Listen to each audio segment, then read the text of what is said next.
So yeah, well, no, it's good to see everybody. It's good to be back. I think we should actually, you didn't even set the stage, my friend. This is your 1-year anniversary for hosting. I mean, that's kind of a big deal. So we should say congratulations to you and to your host here for that huge milestone and for inviting us all back to celebrate and then meet new people and jump into some really good conversation. So yeah, just wanted to, I think we'd be remiss to not do that. So Eric, we just met earlier. Yep. And I'm super excited to be in this conversation with you, one, because of what you do and your story, so we'll dig into that. Just for some context for people in the audience, as Emmanuel was saying, I am currently with the Franklin Institute, which is a science museum in Philadelphia. We are one of the country's oldest science organizations since 1824, but we actually opened the museum in 1934 as the Wonderland of Science, and really creating, I would say, one of the first hands-on science museums in the country. My background's in engineering technically. I've been trained in chemical engineering, but I've been in the nonprofit and education space for some time. And now I'm moving from that into the media technology space and entrepreneurship. So this is a very timely conversation for me because I get to have the privilege of sitting down here with Eric, who has a lot of, I'm sure, really good knowledge and stories to share. So I guess my first question for you is, like, how did you even come to this particular line of work? What brought you into venture capitalism and being an entrepreneur? Like, what was the spark? No, thank you very much, Darryl. And Emmanuel is a part of that story, so I also want to sort of first take the opportunity to thank you for inviting me. Emmanuel was kind enough to have the South by Southwest guy invite me for my first South by Southwest and first time in Austin and first time at Purple Jam and being a speaker. So Emmanuel, thank you very much. Emmanuel has been a dear friend of mine. In 2001, we started something called Busy Internet, which was the largest internet cafe in Accra. It was a room three times the size of this. It's 2 places with flat screen computers. And it was a high-speed internet access. Back then, internet access was not pervasive. There was no WhatsApp, there was no, all the stuff you have today. You had to walk to an internet cafe in Africa to get access to the internet. So those of you who have been around for a while, you know what I'm talking about. And that was a phenomenal success, and that's how Emmanuel and I met. Emmanuel used to come to the cafe, and we just kind of knew each other from there. And I kind of was involved in selling that business, and it was so successful, I built it in different countries. Over a period of 10 years, I built about 14 of those kind of businesses in different African countries, and I sold them. And then, and that was mostly what we call retail ISP industry. So we created a competitive industry across the continent. But going upstream, which is connecting to the global internet, was mostly controlled at that time by one subsea fiber cable across all of Africa. And so the rest of the continent was connected by satellite, which was very expensive and slow. Mm-hmm. And so my next iteration was to solve that problem. And so fast forward, I helped create the first open access subsea fiber cable in Kenya. At that time, Kenya, or the eastern part of Africa, the Indian Ocean, was the only part of the world without a subsea cable. The one that was in Africa was from the western seaboard, from Europe, coming to the western seaboard, going down to South Africa, going to Mauritius, and going to India. So the eastern seaboard had no subsea cable. Oh. So we built what we called the East African Marine System Teams. It was the highlight of my career. And we also sold that business. And I figured that because I was lucky and successful, I wanted to be a shoulder for the next entrepreneur. And so that's how I took some of that capital and started my own family office and started, basically I didn't set out to be an investor, but for me it was more a mission of, being a shoulder for the next guy because, in my career somebody helped me to succeed, so I figured that I should be able to pass on that. And today we're here. So are you saying that you are only going to focus on funding and supporting ventures, or are you going to get back into creating and building your own? Are you a serial entrepreneur, or are you retiring from that and now focusing on? Good question. I don't think that I have any new ideas. So to be honest, I think my new idea, those juices are not flowing anymore. Okay. But you can recognize a good idea. But I can recognize a good idea. So what does that mean to recognize a good idea? Correct. So that's really now leveraging my experience, because I've done it multiple times and I've done it across multiple countries. Mm-hmm. So I can actually spot a good entrepreneur or a bad entrepreneur from far away. Right. And so I think that is my North Pole when it comes to investing. And it's just sort of pattern recognition. So if you've done something many times, you can see the pattern. And so I think my superpower is that my experience of many years of building companies has enabled me to do what I'm doing now. Mm-hmm. And back then I didn't know this is what I was going to, this is how useful it's going to be. Mm-hmm. But now that I'm doing it, when I look back, I realized that actually that's what I was being prepared for. And so I started investing in some of 2010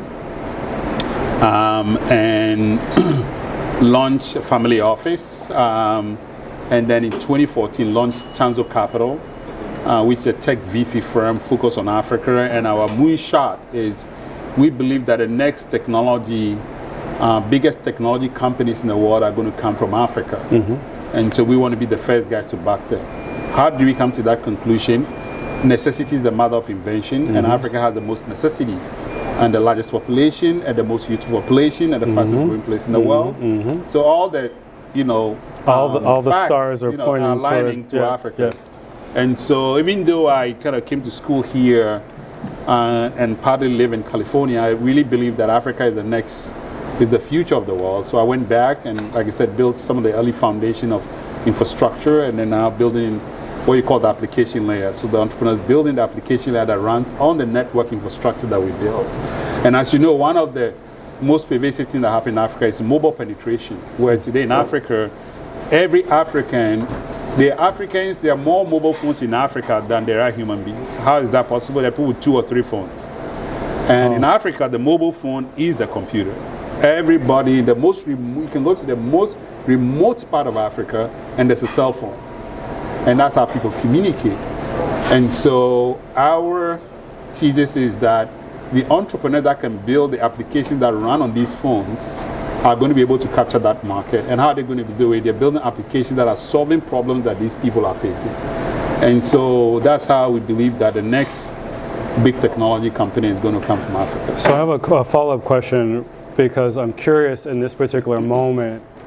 In the US, we've been talking, and this is a global conversation around artificial intelligence and AI. So where does Africa sit within that conversation, given all that you just laid out for us in the room, knowing that sort of what people are projecting and the disruption that artificial intelligence is going to play with respect to how technologies are developed, who has access to it, jobs that are replaced. Is that part of the conversation that you're having with folks when you're looking for new ventures? Is the AI conversation part of it as well? Yes, it is. So if you look at the construct, AI is really sort of computers begin to act in a function that humans perform. Yep. And they believe that they can perform certain functions better and faster and smarter than humans. And if you look at it in some ways, some of the early applications are really automation and things that are sort of repetitive. And so you can train a machine. And AI is really just machines being trained to do those things with, data. Right. Now, how does this relate to Africa? Now, if you look at the mechanics, if Africa is the place with the most necessity, it means that if AI is to solve problems, then its use and its application will be most pervasive in Africa, because that's where there's most challenges. So we are looking for entrepreneurs that are using AI to solve these critical problems. And so in a manner of speaking, our to conclude our investment thesis, we don't really invest in the technology, but we invest in how the technology is being used to solve problems. So let me give you an example. One of the biggest challenges in the world today is that people have to communicate in languages that it's not their mother tongue. So for example, you and I are talking in English, but my mother tongue is not English. I had to learn English. But we all know that because English is a second language, it means that I'm not able to process at my optimal best. Now, if AI can enable me to process in my own native language, it means that I can be at my optimal. So there's ways in which AI can optimize existing, abilities, prowess. And so we are looking for entrepreneurs that are doing that. For example, if you built an app that can allow somebody to speak in a Ghanaian language like Chi, and then the AI is able to translate it, it means that person does not need to learn a second language in order to be able to communicate or to be part of the global community. Right. Think of how powerful and the barrier of entry is lower. Significantly reduced. Right. Yeah. So those are things that we look for, and That's that's really how cool. we look for how technology is solving problems and solving major challenges, right? Yeah. That can really make the world more democratic and more equalizing. Yeah. So it sounds to me too like these are models that are transferable to other contexts, particularly other developing parts of the world, that Africa can lead in terms of, setting. And that speaks to our thesis that yes, so the big company are going to come from Africa, right? Because as you apply these technologies, it also means that that's a big demographics. So Africa is today 1.3 billion people. The total market representation of Africa is estimated by McKinsey at about $5 trillion. Africa's demographic is going to quadruple in the next decade. So just think about that for a minute. Let me give you another statistic that's very interesting. In 2024, there were more children born in Nigeria than the whole of Europe. Nigeria is estimated to become the fastest growing population. I think it's the fifth by Goldman Sachs. It said by 2050 it'll be the fifth largest economy, right? There you go. I didn't pay him to say that, by the way. No, I did my research with him. But it's true. Yeah. So think about that. The fastest growing population in the world is going to come from Africa. So when you just add the numbers and you begin to see how other patterns have emerged. So if you take Asia, India, China is very powerful because of population. But they started 50 years ago, and today they're surpassing the United States in certain parameters. And so Africa is the next spot. Yep. All right, that's what we're betting back on. I'm going to stop asking him questions. He can ask me some questions. Don't be too hard, though. Well, so the first question I have for you is, why would you leave a lucrative job as senior vice president of an institute that was started in 1884 to come and do what? To go and do startup? Come on. No, I love the question. No, these are there has been many sleepless nights with this decision, and so I appreciate the question. I've always had an entrepreneurial bug since I was a young boy, and I even had a small go at it during the Great Recession in 2008, and I had stepped away from the job I was in there to pursue some work, and I was in the education technology space, and I had some clients and things of that nature, but then the markets really tanked, and it was becoming more and more difficult to secure contracts. And so I was like, well, I need to keep the lights on. So then at that point in time, I went to the National Science Foundation in DC, and I was a program director there for about 5 years. So I have a very non-traditional career path. As I said at the beginning, I'm technically trained in chemical engineering. I was supposed to go to the bench and become a researcher or work for industry and make even more money, and chose a different career path. But I'm here because, again, that bug has always been there, but also too because I believe in the product that we're trying to create, which is this new streaming service that we're calling the Netflix for science. So essentially, this idea of trying to create and build a new platform for people who are remotely science curious, all the way to folks who are your deep divers, practice science every day to make a living, and everybody in between. Because the market research shows that there's a huge audience, both not only in the US, but globally, of people who have and who are curious about science, but the science content is all over the place. So there's no one place where it's concentrated, and in a way where it's engaging, it's entertaining, and also fuels that innate human curiosity that we all have.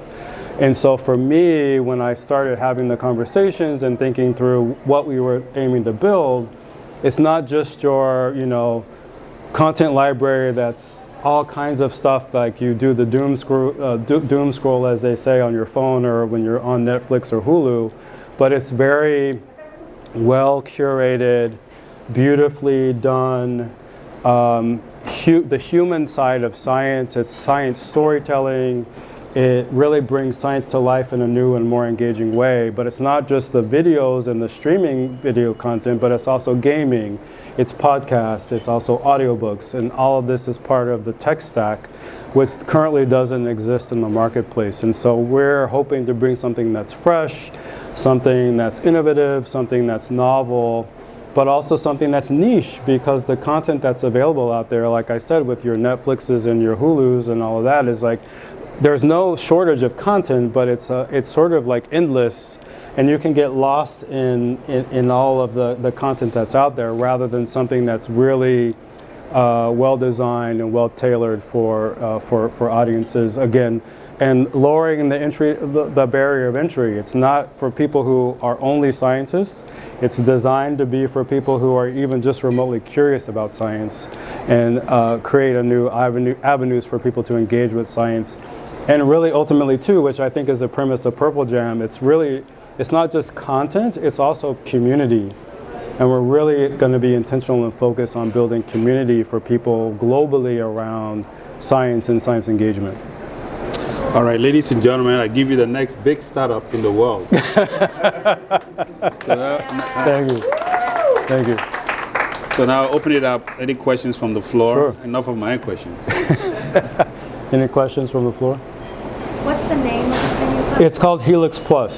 So if you go helixplus.com, there's info there, but then also Helix Plus Official, which is our IG site, and there's a bunch of stuff up there too. We have a wait list for people who are interested in becoming sort of early adopters of this. The first 1,000 who sign up will get a lifetime subscription for $5.99. So regardless of, as the costs go up, then you will be locked in for life for $5.99 for all the things that I just described. So that's amazing video, that's podcast, that's gaming, as well as audiobooks. So, hello there. First lock-in right there. I love the concept of the startup, and congratulations on everything. Thank you. From an education lens, I work in education. How does it lend itself to supporting educators who are bringing students into the world of science and advancing alongside our rapidly developing technological landscape? No, that's a great question. Yes, the goal is it is a for-profit company, so it is largely subscription-based.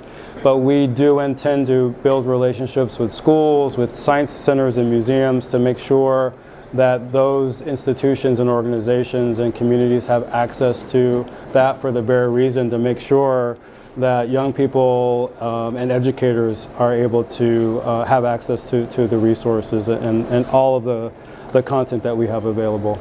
I think I saw, yeah. How is content going to be generated? Yeah, so it's going to be twofold. It'll be licensed content, so the existing content and content that's currently being created by your BBCs, your NHKs, National Geographic, Patagonia, so that's what we're currently building the library now. And then in 2028, the hope is that we will produce original content, so it'll be both the licensed content of what's already out there in the library that we'll build of licensed content, as well as we'll create our own Helix Plus originals. Next question. Yeah, so I've heard the term access, right? And I'm hearing about having resources available to educators and to the people that need it. But I am also aware that, just like in Africa, like the technology needs to get to the people, right? And so being able to have those devices, even within the United States, there are still a lot of pockets where they do not have that access. And so where do you see kind of bridging some of those gaps so that we can actually get the content and get the technology to the people? So I think there's still a little bit of a gap to equalize and make it available to everyone. So I'm just curious about some of those plans. That's a great question. I'll let him take it first now. Oh, no, I'm going to let you go. I just finished. That's like So he's like, you're the connectivity guy, I'm the content guy, so you go. So it's a push and pull. Because, for people to get, access, they'll say, look, I want content. But for the content creator to create a content, it's, no, I need a lot of numbers that need the connectivity. So it's a chicken and egg. Is that what they say? Tiki, it's a chicken and egg, right? The way we solved it in Africa was to use a little bit of policy dynamics. So for example, when we built the first subsea cable in Kenya, the government of Kenya actually underwrote the cable, provide insurance, so that if we lost money, the government was going to refund us. Well, insurance, And that's how we were able to put private capital of about $250 million to work in 2007, 2008. Right, so we used soft capital to underwrite private capital in order to justify the risk that we were taking, because the market wasn't there. We didn't have, we estimated that people would use subsea fiber cables, but there was none in East Africa, so the data would not, there's no empirical evidence, we just made projections. So that's one way to do it, and that's the way we did it, but I don't know how you're going to solve it. But. Yeah, I don't even know if I have the magic bullet for this, because it is a huge issue. In fact, I was at dinner last night, and we were all sort of going over the day and the different sessions we were in, and one person had mentioned that she was in a conversation with a session on historically black colleges and universities and the issue around broadband. And apparently there's a statistic that says 82% of historically black colleges and universities in the US are in broadband deserts. And you're sitting there and you're like, okay, so there's 120 plus HBCUs in the US, and 82% of the 100 plus institutions are in a broadband desert. It's like in 2026.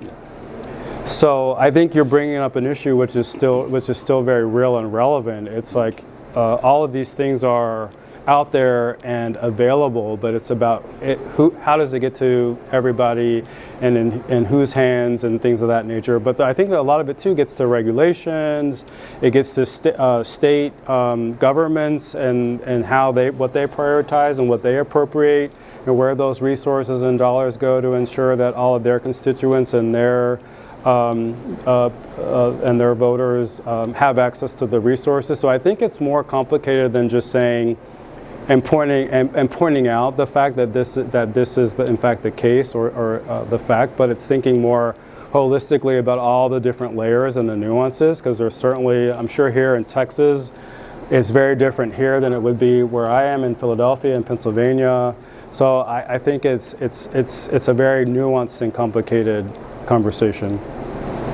One of the data points that we used to convince the Kenyan government at that time was the World Bank or some institution had done this, I think Google and IFC at the World Bank.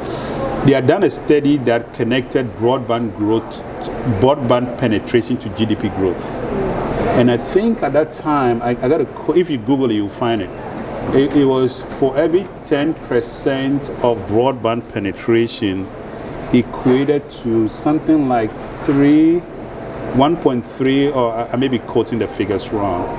But there was some causality between broadband penetration and GDP growth. And so we used that data, that research, to convince the Kenyan government that that was a strong, because every government's fundamental, one of the fundamental metrics of a government is GDP growth, right? So we used that to make a case to the government that there was a correlation between broadband penetration, actually a correlation, not a causality, because there was actually a study also argued that the reverse could be possible, that broadband growth, because if GDP growth could also enable broadband penetration. Why? Because if just GDP growth, most people have more disposable income. So it means that they can afford more broadband. And the reverse is also the case, right? So we said there was a correlation between GDP growth and broadband penetration. And so on that basis, the government had a responsibility to underwrite the effort to increase broadband penetration because it's had an impact on one of the metrics that they measured, which was GDP growth. And so that was one of the data points that we used back then. I can find the exact quotes. If you Google GDP growth and broadband penetration, it will come up, World Bank or something. But it was a very important paper that enabled us to convince the Kenyan government, because there were people in the government who said, wait a minute, you mean we should underwrite $250 million? We have to provide water for people who are drinking water, the people who need more mosquito nets, right? And so that argument comes up. The Minister of Education says, I need more money for books. So why are you putting $250 million broadband? The Ministry of Arts said, no, we need a creative sector. We need to, so that all those arguments came up. But we said, well, okay, we get it. But this statistics is saying that, one of your metrics is GDP growth. And so if you did this, it has a direct bearing on GDP. And I think, and that's how the Kenyan government was able to justify underwriting the cable. Obviously, that meant that we needed to make sure that it worked because we couldn't afford to not make it work, which meant that $250 million was going to come out of the coffin. I mean, that would be a different fight if the cable didn't work, right? So those tensions existed. What I'm trying to say is that we had those real tensions in the government. I remember those, I sat in some of those meetings with the ministers, and the Minister of Communication had to keep making this argument. He had all this pushback from his colleagues. When he went to cabinet, he said, wait a minute, you're going to put $250 million in the sea for broadband? And in those days also, broadband was seen as something for the elite. Right? It wasn't seen as a basic tool. Around that time was also when the conversation around broadband becoming a utility was that conversation was happening around that time. And so there needs to be evidence, and I think that's when this study came from. But yeah, it's not the most easiest thing to answer over time. Then we take one more question. Emmanuel, do you have more time, or we wrap it up? Time is up. So time is up? All right, well. I got We got one question. Oh yeah, sure. So this question's for Eric. What's the secret sauce? Like, how do you recognize the characteristics that make for a good venture capital investment? That's a really not the most easiest question, but every venture capital firm has some internal mechanism that they use. I'll tell you ours. So over the 10 years, we came to a 3-step process, which is also defined as our philosophy of investing. The first is that we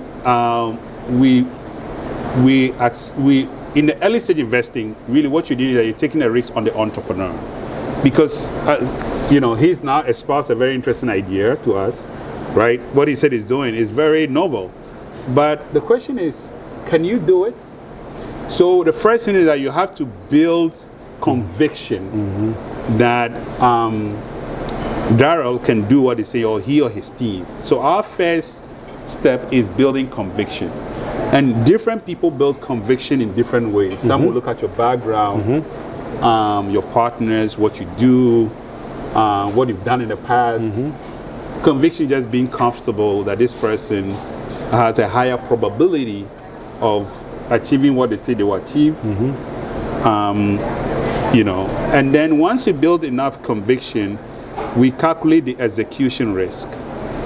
Because the real risk here is not in the idea, it's in your ability to actualize the idea. Yep. And so the real risk factor is execution, which means that what is the probability that Darryl and his team can really actualize what he just told us? Right? And once you have a higher probability, then the final step is we take a leap of faith. Why do you take a leap of faith? Because even though you've built conviction, you've calculated as execution risk, there's still a very high probability that this will not work. Why? Because early stage startups have just a high propensity of failure. And a lot of early stage startups fail not because of the founder or the team, but external factors. For example, COVID hits, Darryl has launched an online video platform.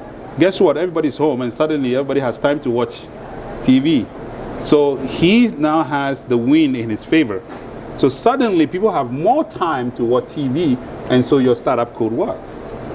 But I guess something else happens and everybody's on the run. Who's going to have time to be watching TV when, let's say, the world is collapsing, everybody's running to Mars?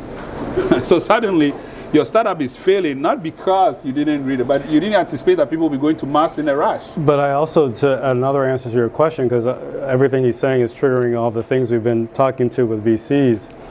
They want to know too that you're aware of the risks and you can articulate what those risks are.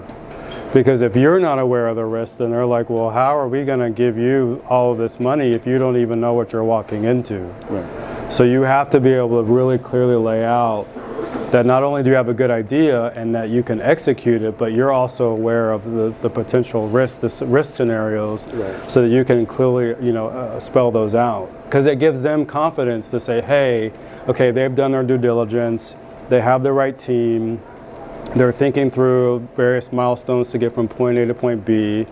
They're ambitious, but not overly ambitious, because you want to demonstrate ambition, because then why else would they invest in you if it's not something that's ambitious? But it's that interesting balance of being ambitious, but not overly ambitious. So it's been a dance. It's been a dance, but I've learned a lot. It's amazing. That was a good question. Anything else? I think we're getting kicked off the stage. All right. Thank you very much, everybody. Yeah, thank you. For Darryl. Thank you. And Thank you, Eric. thank you so much. This is amazing. It's good.